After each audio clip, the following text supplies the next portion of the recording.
Hi friends, welcome to my channel my family dairy. ఎలా ఉన్నారండి? అందరూ బాగున్నారా? నేను కూడా బాగున్నానండి. మీరందరూ ఎలా ఉన్నారో నాకైతే కామెంట్ సెక్షన్లో కామెంట్ చేయండి. సో ఇంక ఇది వచ్చేసి సండే రోజు వ్లాగ్ అనమాట. ఉదయాన్నే లేచాను, చాలా పని ఉంది, ఎవ్వరూ లేగలేదు, నేను ఒక్కదాన్నే లేచాను అనమాట. అయినా సరే నాకు కంటి మీదే నిద్ర ఉంది, ఇంకో గంట పడుకుంటే బాగుండు అనిపిస్తుంది. కాకపోతే పని ఉంది అంటే మెయిన్గా ఇప్పుడు నేను లేగలేదనుకోండి, వాళ్ళు ఎవరు లేగరు. అది 10 గంటలైనా సరే అలా పడుకొనే ఉంటారు, ఎందుకంటే హాలిడేస్ కదా. సో ఇంక అలా పడుకొనే ఉంటారు. ఇంక ఇలా కాదని చెప్పి నేను త్వరగా లేచాను. లేచి ఇంకా టీ అయితే పెట్టేసాను అనమాట. పెట్టేసి నేను కొంచెం ఫేస్ వాష్ అది చేసుకొని కూర్చోన్నా. సో ఏం చేయాలి, ఎలా చేయాలి అని చెప్పేసి, అంటే మెయిన్గా క్లీనింగ్ అనమాట. సో అంటే నేను కిచెన్ మెయిన్గా పెద్ద హెడేక్ వచ్చి కిచెన్ అండి. సో కిచెన్ ఏంటి అంటే స్లోగా కొంచెం కొంచెం ఎలాగో చేసేసుకున్నాను. ఆ తర్వాత చిన్న రూమ్ కూడా అయిపోయింది. ఇంకా హాలు పెద్ద రూమ్ ఏంటి అంటే బూజులు దులపాలి. మెయిన్గా ఫ్యాన్లు, మంచం కింద కొంచెం ఉంటుంది కదా డస్ట్, అవన్నీ చేయాలి. సో అవన్నీ ఇంక ఇవాళ పెట్టుకున్నాం అనమాట. సో ఇంక అందుకే నేను పడుకుంటే కాదని చెప్పి నేను ఉదయాన్నే లేచి టీ పెట్టుకొని ఇంక వాళ్ళకు కూడా టీ అయితే ఇచ్చా. టీ తాగిన తర్వాత ఇంకా పని అయితే స్టార్ట్ చేస్తారనమాట అందరూ. నాకైతే రెగ్యులర్గా ఇంక ఇంట్లో ఆడవాళ్ళకి తెలుసు కదా, ఎన్ని పనులు ఎటుపోయినా ఎటు వచ్చినా సరే వంట పని, డైలీ రొటీన్ పనులు ఉంటాయి కదా, గిన్నెలు కడుక్కోవడం, వంట చేయడం, బట్టలు ఉతుక్కోవడం, ఇవి మాత్రం ఆగవు కదా. సో ఇంకా అలా వాళ్ళతో మాట్లాడుతూ ఒక కప్పు టీ అయితే తాగేసి, తర్వాత ఫ్యాన్లు వరకు దులపండి అని చెప్పా. అదే ఫ్యాన్లు పట్టులు దులపండి అని చెప్పి, ఆ కార్నర్స్లు అట్లా ఉంటాయి కదా చిన్న చిన్న బూజు అలాగా. సో మెయిన్గా బూజు అయితే పెద్దగా ఏమి ఉండదు, నేను ఇల్లు తుడిచేటప్పుడే తుడిచేస్తా. కాకపోతే కార్నర్స్లో ఉంటుంది, కిటికీలు కార్నర్స్ అక్కడ ఉంటుంది అనమాట. సో అవన్నీ వాళ్ళైతే వాళ్ళు పెట్టుకున్నారు పని. మావయ్యని నేనేమో కింద దులపండి మావయ్య, ఫ్యాన్లన్నీ సీను దులుపుతా అంటే నవ్వుతున్నారు అనమాట. అంటే పడిపోతారు కదా మావయ్య అంటే, నేను పడిపోతానా అని చెప్పి. ఎందుకంటే మావయ్య సెంట్రింగ్ మేస్త్రి. సో ఆయన చాలా హైట్స్లో కూడా పనిచేసేవాళ్ళంట, 5 అంతస్తులు 6 అంతస్తులు అట్లాగా. నేను అలాంటి అంతంత పెద్ద అవే ఎక్కేవాడిని, నువ్వు చిన్న చైర్ ఎక్కితే పడిపోతాను అంటున్నావు అని చెప్పి ఇంకా నాకు అలా డైలాగ్ వేశారనమాట. సరే మావయ్య మీ ఇష్టం, ఎవరు ఏది చేస్తారో చేయండి అని చెప్పేసి వదిలేసా. సో ఇంకా వాళ్ళు అలా తల ఒక పని షేర్ చేసుకుంటూ చీపురు కట్ట బ్రష్లు పట్టుకొని ఉదయాన్నే పనిలోకి అయితే దిగారు. సో ఇంక నేనైతే కొన్ని గిన్నెలు ఉన్నాయి, సో అవన్నీ డిష్ వాషర్లో అయితే పెట్టేశా. ఆ తర్వాత కొన్ని చేత్తో కడగాల్సినవి ఉన్నాయి, అయితే కడగాలి. అలాగే ఇంకా టిఫిన్లు అయితే అలా చేస్తూ ఉన్నా. ఫస్ట్ దోశ వేద్దాం అనుకున్నాను, అలాగా స్టవ్ దగ్గర కూర్చొని వేస్తూ ఉండాలి ఎందుకులే అని చెప్పి ఇంకా ఇడ్లీ అయితే పెట్టేస్తూ ఉన్నాను. ఇడ్లీలోకి సాటర్డే దోశ వేసాను. అంటే ఇప్పుడు పని ఉంటుంది, ఎప్పుడు నాకు సండే కొంచెం పని ఎక్కువ ఉంటుంది కదా. సో సాటర్డే నైట్ ఏంటి అంటే దోశలు వేసుకున్నాం అనమాట, ఆనియన్ దోశలు. సో దోశల్లోకి నేను అల్లం పచ్చడి, మనం ఎండుమిరపకాయలతో చేసుకుంటాం కదా అల్లం పచ్చడి, సో అదైతే చేశాను. పల్లి చట్నీ కూడా నైట్ చేసిందే ఉంది. సో అందుకే ఇప్పుడైతే ఏం చట్నీలు చేయట్లేదు అనమాట. సో ఆ చట్నీ ఎలా చేశాను అనేది మీతో షేర్ చేస్తాను. అలాగే మంచి బిర్యానీ రెసిపీ కూడా అండి, హాలిడేస్ కదా, సో ఖచ్చితంగా అందరూ నాన్ వెజ్ ఇష్టంగా తింటారు కదా. సో ఇవాళ మీకు ఒక మంచి బిర్యానీ రెసిపీ కూడా చూపిస్తాను, చూస్తూ ఉండండి. అలాగే ఇంకా చిన్న షాపింగ్ కూడా ఉందన్నమాట. సో అవన్నీ కూడా ఇంక ఇవాళ వ్లాగ్లోనే యాడ్ చేస్తూ ఉన్నాను. సో ఇంక ఇక్కడైతే కొన్ని చేత్తో కడగాల్సినవి ఉన్నాయి కదా, సో అవైతే కడిగేస్తున్నాను. ఇదేంటి అంటే చారన్నం, పప్పు చారన్నం ఇలాంటివి తినేటప్పుడు ఈ గిన్నెల్లో పెడతా అనమాట పిల్లలకి. సో ఇవి డిష్ వాషర్లో పెట్టడానికి అడ్డుగా ఉంటుంది. సో ఒక గిన్నె పెట్టే ప్లేస్లో 2 గిన్నెలు పెట్టచ్చు అనమాట. సో అందుకని ఇంకా 4 చేత్తో కడిగేసా. ఇంకా అంతే, మిగతావన్నీ కూడా డిష్ వాషర్లోనే లోడ్ చేసేసాను అనమాట. ఆ తర్వాత ఇంక ఇక్కడైతే క్లీన్ చేసేసాను. ఇక్కడితో టిఫిన్ సెక్షన్ అయిపోయింది. ఇడ్లీ పెట్టేశాను, చట్నీ అవన్నీ కూడా ముందు రోజే చేస్తున్నాయి కాబట్టి ఇంక చేసే పని అయితే ఏం లేదు. ఇంక వాళ్ళైతే ఇంక అలా మ్యాక్సిమం ఒక 1 అవర్లోనే మొత్తం అంతా కూడా దులిపేశారనమాట. జస్ట్ బూజులు దులపడమే కదా. ఇంక నేను వెళ్ళి ఇల్లంతా ఒకసారి తుడిచేస్తే అక్కడితో ఒక పని అయితే అయిపోద్ది అనమాట. ఆ తర్వాత ఇంకా ఇల్లంతా ఒకసారి తుడిచేసి, ఇదిగోండి ఆ బొమ్మలు తెచ్చాను కదా మొన్న. సో ఆ బొమ్మలు, ఆ పింగాణి బొమ్మలు తెచ్చాను, అవి అప్పటి నుంచి పెట్టనే లేదు. సో అవన్నీ కూడా ఇంక ఇక్కడ ఇలా పెట్టేశాను అనమాట. ఇటువైపు గుర్రాలు, ఇటువైపు ఇంకా అట్లా అవన్నీ కూడా అక్కడ పెట్టేశాను. ఆ తర్వాత ఇంకా ఫ్రెష్ అయిపోయాను. మా వాళ్ళకైతే టిఫిన్ పెట్టేశా. ఇది వచ్చేసి నేను తింటా ఉన్నాను. సో వీడియో కోసం అన్నట్లుగానే షార్ట్ ఎడిట్ చేశాను. సో అంటే నాకు మెయిన్ వీడియోస్, లాంగ్ వీడియోస్ అలవాటు కానీ షార్ట్స్ పెద్దగా అలవాటు లేదు. సో వాళ్ళు ఏంటి అంటే మెయిన్గా మనం చేసిన రెసిపీని తింటేనే కదా చూసే వాళ్ళకి కూడా టెంప్టింగ్గా అనిపిస్తుంది అని చెప్పేసి ఇంకా అలాగా షార్ట్ అయితే ఎడిట్ చేసా. సో పచ్చడి ఎలా చేయాలి అంటే ఫస్ట్ అయితే ఒక కడాయిలో ఒక్క స్పూన్ ఆయిల్ చాలండి, ఎక్కువ అవసరం లేదు అల్లం పచ్చడికి. ఒక స్పూన్ ఆయిల్ వేసుకొని 50 గ్రాముల అల్లం మంచిగా వేగిన తర్వాత ఒక స్పూను ధనియాలు, ఒక అర స్పూను జీలకర్ర, సో అవన్నీ కూడా మంచిగా వేయించుకొని 50 గ్రాములు చింతపండు, అన్నీ కూడా ఈక్వల్ క్వాంటిటీ అండి. అల్లం ఫస్ట్ వేయించుకోవాలి, అల్లం 50 గ్రాములు, చింతపండు 50 గ్రాములు, ఎండుమిరపకాయలు 50 గ్రాములు, బెల్లం 50 గ్రాములు, అన్నీ 50 గ్రాములు ఈక్వల్ క్వాంటిటీలో తీసుకున్నాను అనమాట. సో అల్లం ఫ్రై అయిన తర్వాత ధనియాలు ఒక స్పూను, హాఫ్ స్పూను జీలకర్ర, తర్వాత చింతపండు కూడా అందులోనే వేసేస్తాను. కొంతమంది ఏమో చింతపండు వాటర్లో నానబెట్టి గుజ్జేస్తారు, కానీ నేను అందులోనే వేసేసి మిక్సీ చేసేస్తాను అనమాట. సో చింతపండు, ఎండుమిర్చి అన్నీ ఫ్రై చేసేసి బెల్లం కూడా అందులోనే వేసేసి సాల్ట్ కూడా అందులోనే వేసేసాను మీకు చూపించడం కోసం. సో అది చల్లారిన తర్వాత మిక్సీ చేసుకొని పోపు పెట్టుకుంటే చాలా బాగుంటుంది పల్లి చట్నీతో తినడానికి. సో అది ముందు రోజు చెప్పా కదా, ముందు రోజు సాటర్డే రోజు చేశాను అనమాట. సో దోసతో తిన్నాను, చాలా బాగుంది. దోసతో కానీ ఇడ్లీతో కానీ, ఉట్టి అల్లం పచ్చడే కాదు కానీ ఇట్లా కాంబినేషన్ తింటే చాలా బాగుంటుంది. అంటే పల్లి చట్నీ, కొబ్బరి చట్నీతో తింటే బాగుంటుంది కదా. సో అది తర్వాత ఇంకా మధ్యాహ్నం మాత్రం నేను ఒక మంచి చికెన్ బిర్యానీ అని చెప్తాను. ఎందుకంటే తందూరి బిర్యానీ ట్రై చేశాను, chicken fry piece biryani, so ఇట్లా కదా. ఇవాళ నేను చికెన్ 65 బిర్యానీ అయితే చేస్తున్నాను. సో దానికి ఫస్ట్ అయితే కేజీ రైస్ అయితే నానబెట్టేసుకున్నాను. ఒక కేజీ చికెన్ని కలిపి కడిగేసి సాల్ట్ వేసి నానబెట్టి పెట్టుకున్నాను. ఇప్పుడు కేజీ క్వాంటిటీ అంటే కేజీ రైస్కి చెప్తున్నాను చూడండి, ఒక కేజీ రైస్కి 200 గ్రామ్స్ వరకు ఆయిల్ అయితే వేసుకోవాలి. ఆయిల్ వేసుకున్న తర్వాత హోల్ గరం మసాలా దినుసులండి, లవంగాలు, దాల్చిన చెక్క, ఇలాచీ, షాజీరా, అలాగే బ్లాక్ కలర్ది జాపత్రి కాదు, స్టోన్ ఫ్లవర్ అంటారు కదా, సో స్టోన్ ఫ్లవర్ అని చెప్పి అది చాలా మంచి ఫ్లేవర్ ఉంది. సో నేను ఎప్పుడు పెద్దగా వేయను, ఇవాళ వేసాను అనమాట. అప్పుడప్పుడు నేను డిమార్ట్కి అట్లా వెళ్ళినప్పుడు తెచ్చుకుంటాను, అక్కడే ఉంటాయి కదా, రెగ్యులర్ షాప్స్లో అవి దొరకవు. సో తెచ్చుకున్నాను అనమాట, మొన్న వెళ్ళాను. చాలా బాగుందండి. అది వేసిన తర్వాత ఇక్కడైతే నేను కేజీ అంటే 4 గ్లాసెస్ రైస్ కదా, సో 4 గ్లాసెస్ రైస్కి 4 ఆనియన్స్ అంటే పావు కేజీ అనుకోండి, ఆనియన్స్ వేసేసాను. ఆనియన్స్ బాగా ఎర్రగా వేగాలి. అలాగే ఒక 4 పచ్చిమిరపకాయలు కూడా వేసుకున్నాను. అవన్నీ వేగిన తర్వాత ఒక 4 స్పూన్లు అల్లం వెల్లుల్లి పేస్ట్ కూడా కొంచెం వేగిన తర్వాత ఇవాళ నేను చికెన్ 65 అని చెప్పాను కదా, చికెన్ 65 బిర్యానీ. సో దానికి ఏంటి అంటే పెద్ద పీసెస్ అయితే మనం అంటే గ్రేవీలో నుంచి తీయడానికి బాగుంటుంది కదా, అందుకని కొంచెం పెద్ద పీసెస్గా అలా వేసేసా జాయింట్ లాగా. ఆ తర్వాత అందులోనే నేను ఒక స్పూన్ కారము, ఒక స్పూన్ అంటే పెద్ద స్పూన్ తోటి ఒక పెద్ద స్పూన్ కారము, ఒక పెద్ద స్పూన్ ధనియాల పొడి, బిర్యానీ మసాలా అయితే అది ఎవరెస్ట్ వాళ్ళది షాహీ బిర్యానీ మసాలా చాలా బాగుంది అది కూడా. సో అది కూడా ఒక హాఫ్ స్పూన్ వేసుకున్నాను. తర్వాత రుచికి సరిపడా ఉప్పు, ఫుల్ ప్యాకెట్ పెరుగు అయితే వేసేసుకున్నానండి. హాఫ్ కేజీ రైస్కి అయితే హాఫ్ ప్యాకెట్ చాలు, కానీ పెరుగు వేస్తేనే బాగుంటుంది. పెరుగు వేసాను కాబట్టి టమాటో అయితే వేసుకోవట్లేదు నేను. సో పెరుగు కూడా వేసేసి అంతా మంచిగా మిక్స్ చేసేసి ఆ తర్వాత మీ దగ్గర ఉంటే కొత్తిమీర పుదీనా వేసుకోండి. నా దగ్గర కొత్తిమీర పుదీనా లేదు, నేను కొత్తిమీర పుదీనా ఇట్లా పేస్ట్ చేసి పెట్టుకుంటాను కదా, సో అదైతే వేసుకున్నాను. ఒక చిన్న కట్ట ఉంటుంది కదా, సో అది ఒక చిన్న సైజు కట్ట కొత్తిమీర, ఒక చిన్న సైజు కట్ట పుదీనా అయితే వేసుకుంటే చాలన్నమాట. వేసుకొని ఒక హాఫ్ గ్లాస్ వాటర్ అయితే వేసాను. సో ఇప్పుడు ఏంటి అంటే ఆ చికెన్ 90% కుక్ అయిపోవాలండి, బాగా ఉడికిపోతే ఆ చికెన్లో ఉన్న జ్యూసెస్ అంతా కూడా గ్రేవీలోకి వస్తుంది అనమాట. సో అప్పుడు ఆ చికెన్ తీసుకొని మీరు ఫ్రై చేసుకుంటారా, తందూరి చేస్తారా, 65 చేసుకుంటారా అనేది మీ ఇష్టం. సో ఇది వరకు ఫ్రై చేశాను, ఆ తర్వాత తందూరి కూడా లాస్ట్ 2 వీక్స్ బ్యాక్ తందూరిలా కూడా చేశాను. సో ఇంక ఇవాళ ఏంటి అంటే నేను చికెన్ 65 అంటే పకోడీలాగా చేస్తున్నాను అనమాట. సో పిల్లలు తినరు కదా అని చికెను, సో వాళ్ళ కోసం ఎగ్స్ అయితే బాయిల్ చేస్తూ ఉన్నాను. సో చికెను బాగా ఉడికిపోయిన తర్వాత నేను అంటే చికెన్ వేసిన తర్వాత అది హాఫ్ కుక్ అయిన తర్వాత నేను ఎసురు పెట్టుకున్నాను అనమాట. సో అంటే బియ్యము లాస్ట్ టైం ఏమైందంటే ముందుగానే రైస్ ఉడకబెట్టేశాను కదా, సో దానివల్ల ఏంటి అంటే త్వరగా గంజి వాడ్చేసి పక్కన పెట్టుకోవాల్సి వచ్చింది. అలా కాకుండా రైస్ ఉడుకుతున్నప్పుడే ఆ నీళ్ళల్లో నుంచి తీసి బిర్యానీలో కనుక వేసేస్తే కరెక్ట్గా సరిపోద్ది అనమాట. సో అందుకని చెప్పి చికెన్ 50% కుక్ అవుతుంది అన్నప్పుడు ఎసురైతే పెట్టుకున్నాను.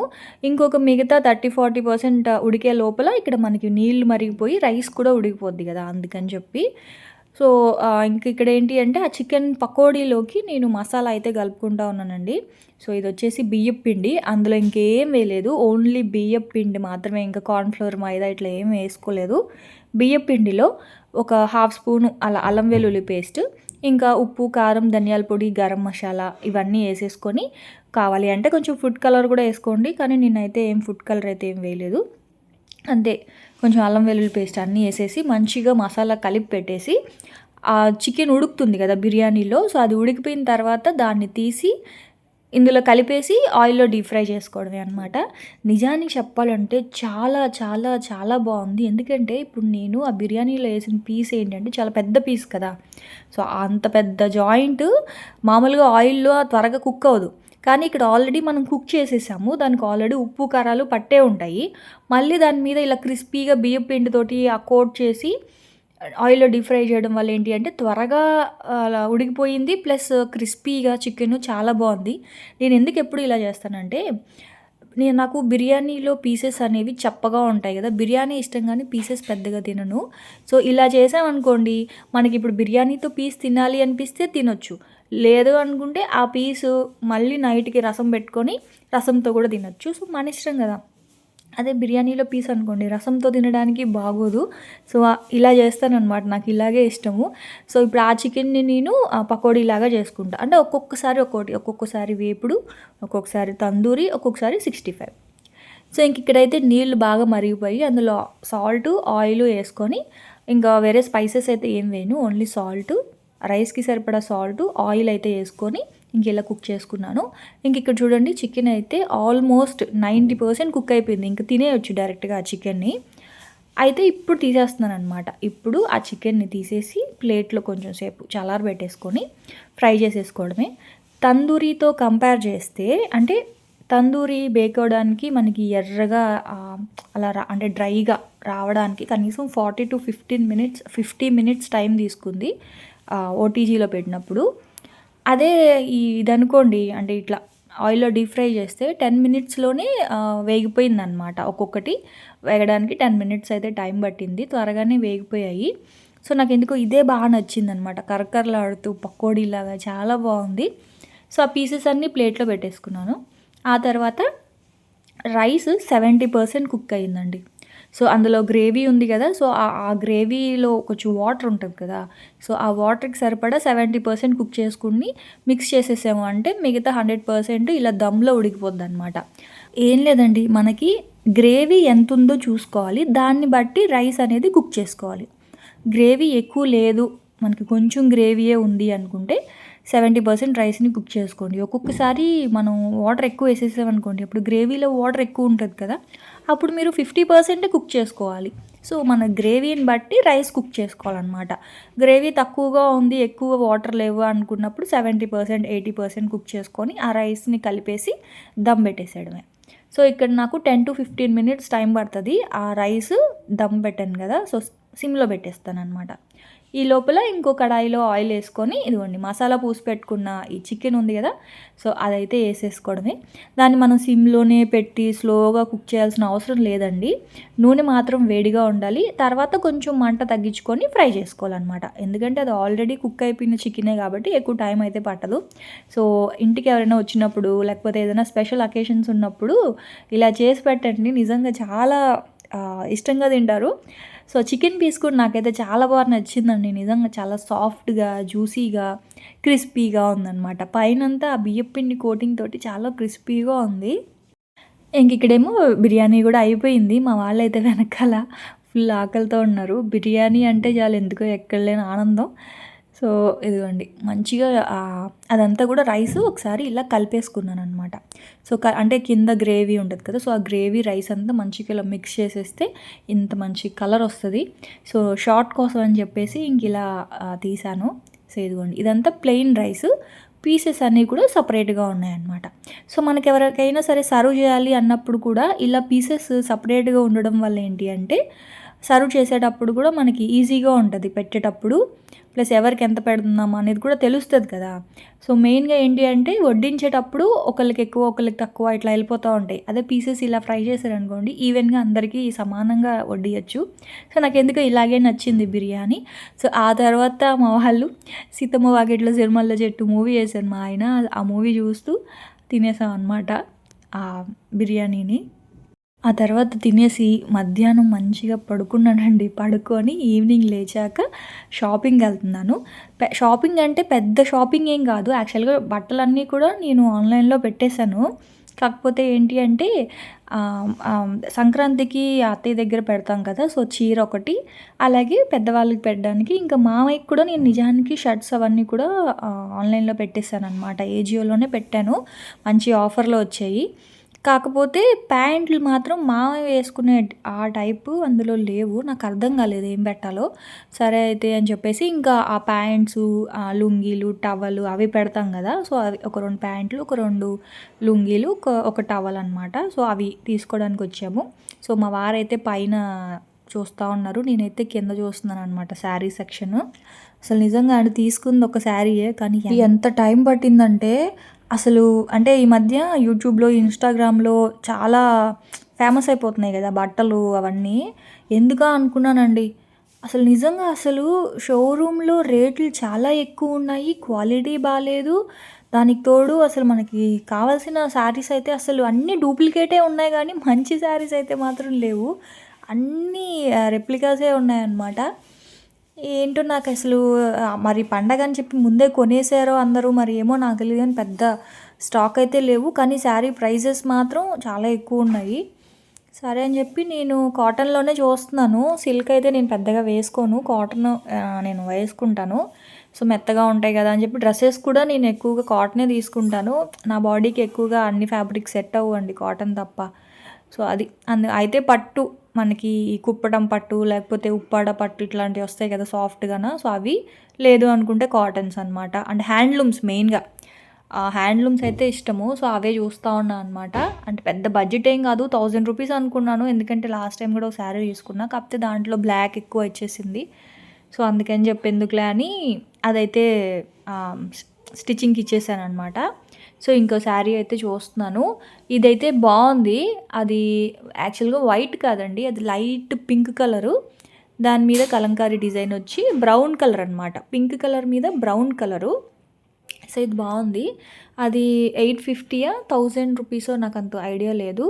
ఇది వచ్చేసి ఈ శారీస్ ఏవో చెప్పారండి. రెడ్ కలర్ది నచ్చింది, అది 1700 ఎంతో చెప్పారు. కానీ నేను ఒకసారి ఇన్స్టాలో చూసినప్పుడు అంత ప్రైస్ లేదు. సరే అని ఇంకా అది కూడా పక్కన పెట్టేసా. ఆ తర్వాత ఈ చీర నచ్చింది. ఇదైతే 850 అనమాట. ఇది తీసుకొని ఒక 2 టైమ్స్ కట్టుకొని తర్వాత డ్రెస్ కుట్టించుకుందాం అనుకున్నా.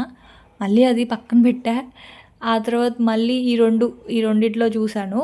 ఇవి కొంచెం తక్కువ ప్రైస్కే వస్తున్నాయి, ప్లస్ నేను ఒక్కసారే కదా కట్టుకుంటాను అన్నట్లుగా తర్వాత మళ్ళీ ఎవరో ఒకళ్ళకి ఇచ్చేస్తాను. సరేలే అని చెప్పేసి కొంచెం తక్కువ బడ్జెట్లోనే చూద్దాం అని చెప్పి ఆరెంజ్ ఇప్పుడు కొంచెం ట్రెండింగ్లో ఉంది కదా. సో ఆరెంజా గ్రీనా అని చెప్పి చూస్తుంటే మా ఆయనకేమో ఇది నచ్చింది. అంటే ఇది కొంచెం కోటా టైప్ ఉందన్నమాట ఆ శారీ. సో అది నచ్చింది. ఈ మూడిట్లో ఒకటి తీసుకుందామా అని చూస్తున్నా. నాకైతే ఆరెంజ్ మీదే ఉందన్నమాట. సో నా దగ్గర మెయిన్గా బ్లౌజ్ ఉంది. దానికి ఇప్పుడు మనం తక్కువ ప్రైస్ పెట్టి కొన్నప్పుడు మళ్ళీ ఇప్పుడు బ్లౌజ్ కుట్టించాలంటే 500-600 అవుతుంది. సో ఇప్పుడు ఆ బ్లౌజ్ నా దగ్గర ఆల్రెడీ ఆ మెరూన్ కలర్ బ్లౌజ్ ఉందన్నమాట. సో అది తీసుకుందామా అట్లా నా దగ్గర ఏం బ్లౌజెస్ ఉన్నాయి అని దాన్ని బట్టి చూస్తున్నాను. తర్వాత గ్రీన్ ఉంది, గ్రీన్ బ్లౌజ్ కూడా ఉందన్నమాట హాఫ్ పట్టులో. సో కాకపోతే ఆ శారీ వేరే ఆవిడ తీసేసుకుందంట. యాక్చువల్గా నాకు ఆ క్రీమ్ కలర్ శారీ బాగా నచ్చింది. ఆ తర్వాత ఇంకా ఇది నిజానికి చెప్పాలంటే ఫస్ట్ జీవీ మాల్కి వెళ్ళామండి. తర్వాత మా వారి షాపింగ్ అయిపోయింది. నా శారీ మాత్రం జీవీ మాల్లో దొరకలేదు. మళ్ళీ సౌత్ ఇండియా షాపింగ్ మాల్కి వచ్చాం. మా ఆయన అయితే ఏంటి భారతి నువ్వు కొని ఒక్క చీరకి ఇన్ని షాపులు తిప్పుతున్నావు అని. నాకు ఎందుకు ఎక్కడ అసలు నచ్చలేదన్నమాట. సో ఇంక ఇది వచ్చేసి ఇది కూడా బాగుంది. ఇది 1250 ఎంతో చెప్పారు. ఇది కూడా చాలా బాగుంది. సో నేను ఏం తీసుకున్నాను అనేది నేను మీకు నెక్స్ట్ వ్లాగ్లో చూపిస్తానులేండి, పండగ వ్లాగ్లో. సో ఇక్కడైతే మాత్రం ఇంకా ఇంటికైతే బయలుదేరిపోతా ఉన్నాము. అయితే ఇంకా ఆల్మోస్ట్ మార్కెట్ దగ్గరికి వచ్చాము. సరేలే అయితే ఒక 2 డేస్కి సరిపడా వెజిటేబుల్స్ తీసుకొని వెళ్దాము అని చెప్పేసి, అంటే ఎక్కువ కాదు మళ్ళీ కొనాలన్నమాట కాయగూరలన్నీ. సో ప్రస్తుతానికి కావాల్సినవి ఏంటి అంటే ఉల్లిపాయలు, టమాటాలు, తర్వాత చిక్కుడుకాయలు బాగా రేట్ తక్కువ ఉన్నాయి. మామూలుగా చిక్కుడుకాయలు కేజీ 80 రూపీస్, 90 రూపీస్ ఉంటాయి, 30 రూపీస్ ఉన్నాయంట. సరే అని చెప్పి ఇంకా రేపు మండేకి పనికొస్తాయి కదా క్యాప్సికము, చిక్కుడుకాయ, వంకాయ, టమాటో, బంగాళదుంప తీసుకున్నాను. ఇంకా అవి తీసుకొని ఇంటికైతే వచ్చేసాను అనమాట. టమాటాలు కూడా చాలా బాగున్నాయి. టమాటాలు ఎప్పుడు రేట్ ఎలా ఉంటుందో తెలీదు. లాస్ట్ వీకే నేను 70 రూపీస్ పెట్టుకున్నా, ఇప్పుడేమో 30 రూపీస్ ఉన్నాయి అనేసరికి 2 కేజెస్ తీసుకునేసాను. పచ్చిగా ఉన్నాయి అయినా పర్లేదులే పండుతాయిలే అని చెప్పి. సో ఇంటికైతే బయలుదేరిపోయానండి. సో ఇవాల్టి వ్లాగ్ అయితే ఇది. రేపటి వ్లాగ్లో మళ్ళీ కలుస్తాను. అప్పటి వరకు ఉంటాను. బాయ్.